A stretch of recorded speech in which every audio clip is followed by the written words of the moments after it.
Ha! What's up? Welcome to Build. I'm your host, Matt Forte. We are here live at the Build Studio in New York City. God Friended Me is a humorous, uplifting drama about an outspoken podcasting atheist whose life is turned upside down when he receives a friend request on social media from God. Soon thereafter, he unwittingly becomes an agent of change in the lives and destinies of others around him. Seriously, guys, it's an honest, fun look at the intersection of faith and technology in the present day. It's so awesome, and it's airing Sundays on 8 at 8 and on 8, both. Sundays at 8 on CBS.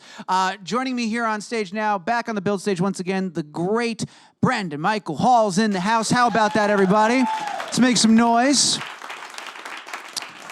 Now, I can't wait. We're going to dive in just a second. But before we do, I believe we have a quick look at the show. So let's go ahead and run that clip. I got a friend request from God. So you got a direct line to the man upstairs? There's someone out there sending me friend suggestions for people who need help. Like, that's weird. God's not on my friend list. What if What did you do? I checked the page and it was gone. you were unfriended by God? There is nothing I can do to help. We just have to keep looking. People are not looking for miracles, Miles. They're looking for hope. New God Friended Me. Ladies and gentlemen, make a ridiculous amount of noise. Brandon Michael Hall. Never seen that trailer. That's a You haven't dope seen trailer. it? I haven't seen that trailer. Oh, that was man. cool. Exclusive. Nice. Yeah, I got the exclusive cut. Well, that's exciting. Speaking of exciting, man, congratulations. What a wonderful time. Not just on this show, but specifically, I just saw the post very recently, picked up the back nine. Yep. Full season order. Let's hold for applause on the full season. We're going That's to be awesome. on for a moment. Yes, sir. Thank you. That's got to be a great thing. I mean, duh, you get to be employed, but I mean, also the fans love it, man. That's the big thing right there. Is people are responding. The show's resonating. What's that like for you guys and for you right now? It's great. It's great. I was saying earlier, I've had this great moment this past weekend. I was walking to Peaches to get some food with my boy, and I'm walking down the street, and this gentleman's like, "Hey, you God Friended Me, right?" And I was like, "Yeah, man, that's me." He was like, "Yo, I worked on background on the show," and I was like, "Oh, that's dope." He was like, "Yeah, I just watched the episode with my family." And I was like, "Oh, you got to watch the entire episode?" You're like, "That's what's up, man." He's like, "Yeah, I got to shine and show myself to my family." So it's like that was one of those encounterments where I could see the effects of the show. You know, he got his moment on the screen, and he got to have that moment with his family. And he got to see, like, it was nice to meet him. You know, it was very brief. I was like, I got to go get my fish and grits, but it was like, thank you. But yeah, I was on a mission. But it was very humbling, man. It was very nice to know that this show is actually affecting people and affecting people, especially like around where I am, which is dope. It's pretty awesome. It's like we were saying backstage, you feel good after watching it. Let me ask you this, man. Obviously, going in, you had certain expectations and hopes. Were you at all, I don't want to say nervous or concerned, but did you ever think about tackling a show in 2018 that deals so heavily in faith? Were you nervous at how it may be perceived? And so now, it's great. Yeah, absolutely. I mean, with a lot of things that's going on, I mean, you're going to have negative, replies. You're going to have positive replies. But the thing that affected me the most was growing up in the church, to play a role of someone that seemed very foreign to me. His thoughts and his beliefs were very, very foreign to me. And so to take on that role, to take on that challenge, for me, it was a little unshaken for me. But the more that I sit down into this role and the more that I have this conversation with Miles, I'm understanding who he is and why he is the way he is, and that there are a lot of people out there that think and feel the exact same way as he is. And so to hear that response back from the community and the viewers, it lets me know that I'm doing my job right. It lets me know that I'm conveying a real, actual person here that people will be able to see. How many have you guys filmed so far? 'Cause you filmed this morning at 4:15, we were shooting episode 10. We shot episode 10 today. So you shot episode 10 today. So you've got a couple in the bag so far. So you've spent some time with Miles. Yeah. As you've taken him on his spiritual journey and stuff, has it caused you to sort of reflect inward and think about yourself and your journey at all? Absolutely. I mean, first off, if you're doing a role and that's not what happens, then you're not really actually doing the role. If you're taking on a character and the character is not challenging you in any type of way, then I honestly say just try something different. Because you should want to look into the mirror and reflect or see some type of reflection of the change that you're making. And so working on Miles was at first a little nerve-wracking because once again he grew up completely. We grew up the same, right? His father's a pastor, my mother was a pastor, and so we grew up in the church. We quoting Bibles, we know all them scriptures, stayed in church, all that good stuff. But where his change comes into play is that his mother dies in a car accident on the way home from after getting clearance that she had survived cancer. So she was like, oh God, dang, is that? You know, so yeah, but that's, and so he says that the reason why he doesn't believe is because he doesn't want to be governed by someone who can have that cruelness of a joke, right? And so I never, as a spiritual person, I never have been to that place where I'm just like, nah. Yeah, I've never been tested. It's like, no, this is my connection. Right. Well, my grandmother always says you can only live so long off the grandmom's prayers. Grandma's been gone since I was 8, you know, and I feel like this role came at a time where it was time for me to build my own relationship with my spirituality. And so I have to meet Miles in this case, where Courtney in another case, we got to meet each other because I love rap. We had so much in common. With Miles, I have to go and meet him where he is. I have to go back and go to a place of maybe there isn't, but what does it mean to try to find it again, you know? And that's what Miles is going through. Yeah, you know, one of the other parallels that I found watching this show, sort of in your trajectory between like your work on The Mayor, Courtney, and like your work as Miles here, is that you had a show in The Mayor where you guys weren't afraid in a time that it was tough to talk about politics. You weren't afraid to talk about politics, and here we have a show in a time where it's tough to talk about anything. You're not afraid to talk about faith, which is particularly difficult. I don't know where we lost that society-wise, but it's tough for people to talk about faith right now. And I'm curious for you, and it sounds like a little bit of that was what governed your decision of like, I want to have this conversation. But where does that come from inside of you, if you had to look in, of like this desire to foster these conversations, to do work that sparks these conversations? Where's that fire burning from? I think it's from my ancestors. I think they always just tugging on my back like, hey, make sure you're telling our stories. You know what I'm saying? I mean, to be honest, I believe that's what it is. I know that we're in a time of complete changing. I know that we're in a time that my platform here on this screen in front of you guys is to relate the things that I know and to speak a truth. And so if I'm going to speak that truth, I have to make sure that the projects that I'm doing are aligning to that. And so the projects that I have been blessed with and the people that I've been able and blessed to work with have been able to keep me grounded in that mentality, that it's more than just a show. You know, the art that we do, the essence of what we do is to change people's lives. I am a vessel so that you won't make the same mistakes that Miles is making. If I'm not doing that, I'm not doing my job. And so those roles that I like to say kind of, they're just, I think, the revolutionaries, you know, the revolutionary roles, those guys, what do they call the Renaissance? The Renaissance. Well, yeah, it's always a relatable, regular guy at the center of big change and like sparking something, which is what makes the show so fun to watch, and it also can be inspirational in a way of like I connect so much with him and look how much change he's instituting. I could do that sort of thing, which is fun. You know, I was thinking as you were talking about your mom was a pastor, you grew up surrounded by faith. What was your family's response to I'm going to be an atheist on television? I called my mom and I said, hey mom, I'm going to go play atheist. She said, oh, okay. I was like, all right then. I'll call you later.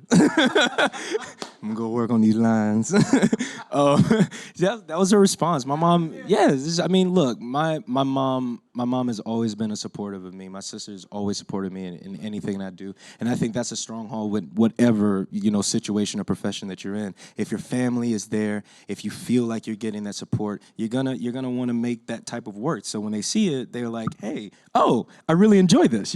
So now it's a different kind of response. But my mom said, go do what you have to do and make sure you be honest with this character, know who you are and whose you are, but don't be afraid to go talk, go have a conversation. So my mom let me go. She let me do it. Let me ask you this. Of course she did, because moms are perfect that way, right? She holds it down. She holds it down. You talk about how in this role you had to go to Miles. You had to meet him where he was. In exploring Miles, have you found any surprising parallels between, other than like the way that you two of you grew up, but like in his journey, in him being an atheist and you being so surrounded by by faith and so confident in your faith, have there been unexpected parallels as you explore these two different sides of your brain? Oh basically? God, yeah, man. Every day on set, like the parallel of having a father figure. You know what I mean?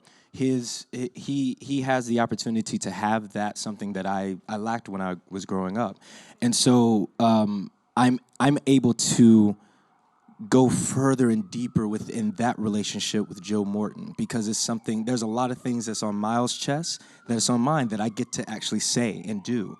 Another parallel that we have, other than the fact that we both grew up very, very religious, is that we're both very, very ambitious. He has his podcast. I love side hustling and working on my music. Like, I love doing, that's my getaway. You know, I love making beats. His is telling his story through his podcast. Those are like some of the few things that I've noticed that me and Miles have shared. But what's really interesting is that when you start working on roles, you start to see it in your everyday life. You know what I mean? So a lot more of the God kind of suggestions and things that happen are starting to happen to me a little bit, you know? Just like you start to pick up on certain things. More, yeah. Yeah, you start to pick up on the little things of like, was that a coincidence or did that happen by chance, you know? Because your brain's in that world. So I'm starting to become parallel with him on that as well. That's pretty amazing. Yeah. Talk about the writing on this show. It's so good. We were talking about this in the green room of how like it could go right now. We could go either way. It could land. God is we're going to see like touched by angel glowy people stuff, or it could just as likely be some dude in Coney Island, New Jersey. We don't know yet. It could go either way, and part of that show's fun is that mystery. Where do you hope it lands? Where do you want to see it land? Do you know and you can't tell us? No, I don't know. Okay. I don't know. I'm finding out as much as about the God account with every script. That Brian and Steven hasn't told us much. But that's what makes them so brilliant, because they're keeping us in the world of play. What I hope that I hope it just ends up, ambiguous. I hope that it ends up the same way that you come thinking what you think or perceive God to be, he or she. You know, it's what you want it to be. So that's why I hope it comes out. I hope we don't have an angel, and I hope the prophet just maintains and fulfills his prophecy at the very end. That would be my ideal. That's actually, you know, as I was asking that now and listening to your response, I guess if Miles were to find definitive proof, it would sort of undercut the entire concept of faith, wouldn't it? Like, yeah, if it comes down and he's like, all right, well, I've been doing the wrong thing for the last, can I get baptized real quick? You know what I mean? So, all right, that's the point of the show. Right, yeah, we can't do that. Okay, yeah. No. Well, this is why I ask the questions and don't write the scripts. That's what that is. What's going on with music in you right now, man? What are you doing to keep that part of your brain active? I'm loving lo-fi. I'm really getting an introduction into lo-fi beats and lo-fi Japanese beats, which is pretty cool. One of the simple things about lo-fi beats, it's actually kind of easier to make, so it's a good starting place. So I, got Logic and started using Logic, got a little Apex, the whole nine. But what's dope about it is that I get to take the moments when I'm on set and it's like stressful, or the moments where you just have something else going on in your mind, you can put it all into the music. You can it's a different way of communicating that I'm learning. Going to an art school, I used to be like fond of just the musicians and the dancers and how they do these things, and so I'm not a musician, but to tap my foot in it, to tell to dabble, to put my kind of spin on it, it's really nice. So that's what I'm working on now, is lo-fi, mastering lo-fi beats, and then I'll make my way up. That sounds really cool. What do you so when you need to get away, you go and create some music. Do you ever absorb and listen to some music prior to getting into a moment, to sort of get into a headspace? It depends. It depends if sometimes music. It's music all around. I like listen to New York, get my phone, record a couple of things, and I go back and chop it up and see what I can make out of it. Or I go back to albums that I grew up listening to, so I like to go back to Luther, I like to go back to High Five, I like to go back to Tevin Campbell, those cats, and see what I can find to chop them up and make something completely different out of what they do. It's kind of like my little passion project.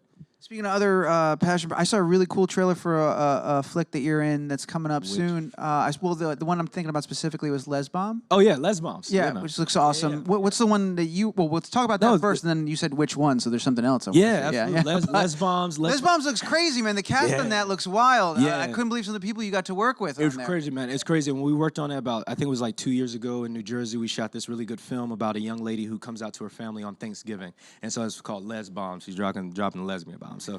It's a big comedy, which is dope. So, but yeah, it was a fun project to work on. Everyone in the cast was absolutely amazing, and it's dope that it's actually hitting the theaters. It'll be the first thing I've been in that's been in a theater base, which is dope. Yeah. Along with Monster Party, which is Okay, the other film, which is a slasher film I wanted to try out and try something different. But yeah, that one we shot around the same time. So it's nice to know that work has been in the processing to get here. Yeah. It's nice. That's got to be a weird, especially coming out of like your work on The Mayor and your work on God Friended Me, which moves at a completely different pace. Right. And so now you've got these films. You said 2 years ago you worked on about these? 2 years, a year and a half to 2 years ago. My God, this Monday you were filming episode 10. We'll see that in a couple of weeks. Y'all see episode 10 next month. Hopefully before Thanksgiving, we hope. That's pretty nuts. Yeah. Is it? For you to revisit something like that, what is that like? Is it better for you to have taken that time and then like, okay, I can see this movie now. It's been 2 years. I can see how. No. What's it like to revisit? You're just like, man, what was I doing? It's like, dude, yeah. Right, you've grown in 2 years. Yeah, You've worked on that. I've grown, lost a couple pounds. I've grown, done a couple things. I've been some places. Yeah, but that's what you see. You're like, oh, that's what I was like when I was that age, like even though it was only a year and a half to 2 years ago, there's a difference that's happened. And so even with watching acting in God Friended Me compared to Mayor, to compare these other things, I can see the growth. I can finally see the growth, especially within film and television. Did not at our school we didn't do much of film and television, more so classical work. And so I'm enjoying the fact that I'm getting to see myself grow in that area. It's dope. It's dope to watch. And it's pretty amazing for us to like see it happen as well. You went. I for one was very sorry to see The Mayor go, but I'm curious what did you take from that experience? What did you take with you as you came into this? Because they were pretty close, unless that's just how I read it and saw it. But it felt like they happened within close proximity. They did. Yeah. They really did. 3 quick things that I took from it. Yvette Nicole said that she told me, Marcel, and Bernard. She said, always start strong. You start strong, you finish strong. Always, with any position that you do, whatever you do. The way you start is going to be the way you finish. The second thing is that Arsenio Hall told us. He said it's called show business, and there's a reason why the word show is smaller than the word business. Because in this business, you have to do more. You have to do less business and more show. I mean, less. You have to do more business and less show. And so that's something I've always carried with me as well. Is that don't focus on the show. That's something I'm learning and I'm honing my craft. But don't forget about the other side of this business. And the last thing is from actually God Friended Me, was the faith that I needed to have from one show that I really, really cared about around a group of people who I really, really enjoyed. And it was my first kind of like upfront, which was nice. But to then have that positive show and have all that positive response from people that I loved and looked up to, and it just real quick. And then in a moment's time, you're like, all right, well, go back to restart. How do I get back to that place? And there's a process that happens in that kind of lull time. And then when this comes back up, it reminds you, like, okay, just like Job, in the Bible, it's like don't fret too long. You know what I mean? Like something else will grow out of this. So in those low moments are the moments where you have to learn how to work and find something else you're passionate at. And that's how I found lo-fi. It was in that moment I was like, oh, I need another outlet. And I'm given the opportunity to do that. I need to use my time wisely. So that's when I started learning about music. That's amazing. I was going to ask what music you were going into in that moment. Yeah. So that's where you found lo-fi. So cool. I love having you on this show, Thanks, man. And I can do it for hours, but we got a signal here that we're going to do some audience Q&A, and I dare not take time away from our audience. So our first question is going to come from right here in the front on the blue couch. What's going on, Brandon? What's happening, Captain? Loved your work on The Mayor, man. Thank you. This show's obviously about faith, and some people say God is the greatest comedian.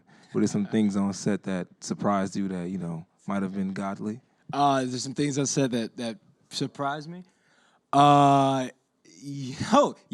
There is something on set that surprised me. We last Friday we were on set and we're all waiting. We're all waiting to hear the big news. We're gonna get the bag 8. We're gonna get the bag 9. And we're doing the scene. Everything leading up to that day was telling me, like, okay, this is going to happen. It's going to happen. Then we get word, it's going to be next week. Soon as we start the scene, Marcos comes running in. He's like, guys, we got the back 8. And I'm thinking about all of these chain of events. I'm not going to specifically into every one because it's going to take up so much time. But in a chain of events of things that happened up to that point, I was like, oh, well, this seems a little bit, once again, this seems a little bit, is this by chance? Is this by choice? Or is this actually the fact that we're doing something that people are, people impacted? And it was that case. the numbers came out and the people were actually enjoying it. The week before, the numbers had went down a little bit because of the previous episode. So it was a little bit like, ooh, you know? So yeah, that was one of those unoccurring moments that kind of paralleled with the story. Yeah. It's pretty amazing. Thank you for that question. What's that? We're going to do one more. We've got one more question coming at us. Green Couch. Hey Brandon, what's up, man? Hey, what's Good to happening? see you. So my question is, like, God friended me. You get a chance to like film all around the city. So I was curious to know which has been your favorite destination. Ooh, recently we filmed. Yesterday we filmed in Coney Island. Coney Island was fun. We rode the Cyclone. Me and Joe. Or Joe and I. Twice. We rode it twice. We only had to get 2 shots. Nice. We had to get. Joe was like, "Nah, we're done." After the second one, we sat in the front. He's like, "No, we're done." We both had an amazing time. I had never been to Coney Island. My friend said that at one point. I don't remember it, but you know, I went my first time yesterday, and that was really fun. Last one was Roosevelt Island. We shot out that way too, and it's always dope to shoot out in. Sometimes we shoot on 125th. Right. Well, no, that's 145th, because the fish stop is right there. We always get the famous fish there, which is always dope. So yeah, those would be my 3 main spots that we've shot at that I've enjoyed. Mainly Coney. You went to Juilliard, right? Yes. Yeah. But the mayor was that West Coast based. Is it nice to be based? It was West Coast based, yeah. And I'm funny enough, in the last episode, there's a part with Beaker and Fliss when we're walking with Beaker, and we're curving around Alice Tully Hall, which is the bottom of Juilliard. Yeah. And we shot about 3 days of that episode out in the Met and in that area right in front of my alma mater, that was one of those moments where it comes definite full circle, you know. Yeah. Where you look around and you remember, I occupied this exact physical space X amount of time for 4 years of my life. Yeah. And here I am shooting my show. Yeah. It's wild. It's wild to have that experience. It's a humbling experience too. Because then you see your class, you see other people from the school coming out, and you're just like, I can't wait, you know, like they're working to the opportunity too. too. What's your story? Yeah, huh? Like what? So you see all that, and it's just, oh well, dude, couldn't happen to a nicer guy. I'm so excited for you. Thank you. And congratulations on everything, man, on this show and whatnot. It's such a great watch. It's Sundays at 8 p.m. on CBS, or if you have the CBS All Access app, you can catch up on it in there. And ladies and gentlemen, please join me in thanking once again the great Brandon Michael Hall right here, man. Put it together.